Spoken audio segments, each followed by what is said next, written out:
Hello dear students, welcome back to my channel Edu Colours. आज हम इस video में क्लास 7th की हिस्ट्री की वर्कशीट करेंगे, जो कि आपकी वर्कशीट नंबर है 37, जो कि 26 फरवरी को आपको करनी है।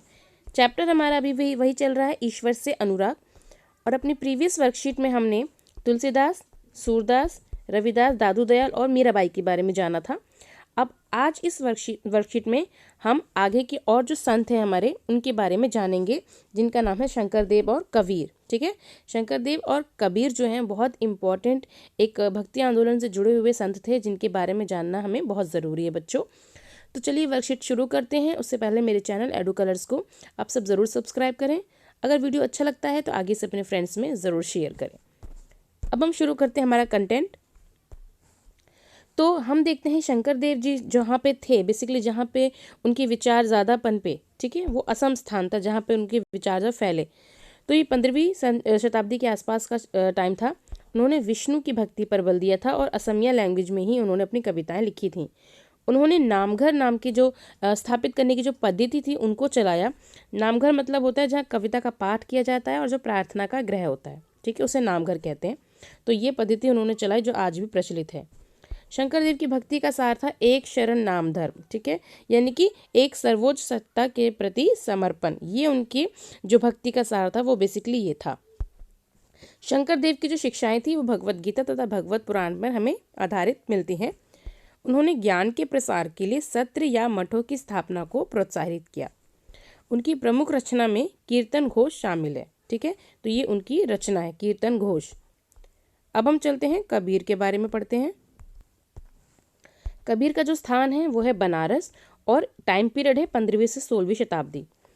इनके जो विचार हैं वो साखियों और पदों में मिलते हैं हमें, ठीक है। कबीर के जो कुछ भजन हैं वो साखियाँ यानी गुरु ग्रंथ साहिब में, पंचवाड़ी में और बीजक, ये तीनों ही बहुत इंपॉर्टेंट है। इन तीनों में हमें उनके जो पद हैं, जो साखियाँ हैं, वो इसमें मिलते हैं, कुछ कुछ मिलते हैं, ठीक है। उनकी जो भाषा थी वो थी हिंदी, आम बोलचाल की जो भाषा है हिंदी, ठीक है, जो आम लोगों द्वारा समझी जा सकती थी। उन्होंने कभी कभी रहस्यमय भाषा का भी प्रयोग किया, जिसे थोड़ा समझ पाना कठिन था। कबीर के उपदेश प्रमुख धार्मिक परंपराओं की पूर्ण एवं प्रचंड अस्वीकृति पर आधारित थे, यानी कि जो धार्मिक परंपराएं थी, ठीक है, आडंबर थे, उनका ये बिल्कुल पूरी तरीके से विरोध करते थे। जिस प्रकार से पूजा पाठ करने में विभिन्न तरह का खर्चा और ना जाने कितने आडंबर यूज होते थे, उन सारे आडंबरों का इन्होंने एक तरीके से मजाक बनाया, क्योंकि इनको ये चीज़ें पसंद नहीं थी। ईश्वर एक है और उसकी प्रार्थना मन से होनी चाहिए। कबीर जो है वो निराकार परमेश्वर के में विश्वास रखते थे, यानी कि खुदा का या भगवान का कोई रूप नहीं है, ठीक है, वो निराकार है। उन्होंने ये उपदेश दिया कि भक्ति के माध्यम से ही मोक्ष की प्राप्ति की जा सकती है, और हिंदू तथा मुसलमान दोनों लोग इनके अनुयायी थे, ठीक है बच्चों। तो यह हमारा कंटेंट ये कंप्लीट होता है। यहाँ पर एक छोटा सा आपको भक्ति संतों में एक और महत्वपूर्ण योगदान जो संगीत के विषय में था, वो बंगाल के जो जयदेव थे, ठीक है, उन्होंने संस्कृत में गीत गोविंद नामक एक रचना की थी। उसमें बताया जाता है, जिसमें इन्होंने हर एक गीत विशेष राग और ताल में रचित है। संगीत पर इन संतों का एक महत्वपूर्ण प्रभाव भजन, कीर्तन आदि का प्रयोग था। इन गीतों ने जो मनोभावनात्मक अनुभवों पर बल देते हैं, जनमानस को ज़्यादा आकर्षित किया, ठीक है। तो बेसिकली इस पूरे पैराग्राफ में जानने योग्य बातें हैं कि जो बंगाल के जयदेव थे, जिन्होंने गीत गोविंद की रचना की थी, और जो रचना थी उनकी संगीत पर आधारित थी, ठीक है। ये 3 बातें आपको इस पैराग्राफ में याद रखनी है। अब चलते हैं हमारे प्रश्नों की ओर। तो हमारा पहला प्रश्न है कि शंकरदेव ने कौन सी पद्धति चलाई थी।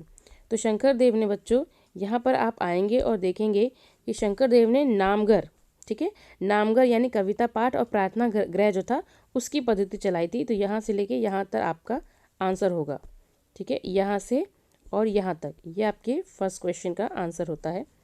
उसके बाद दूसरा क्वेश्चन है, कबीर द्वारा अभिव्यक्त प्रमुख विचार क्या थे, उन्होंने इन विचारों को कैसे अभिव्यक्त किया।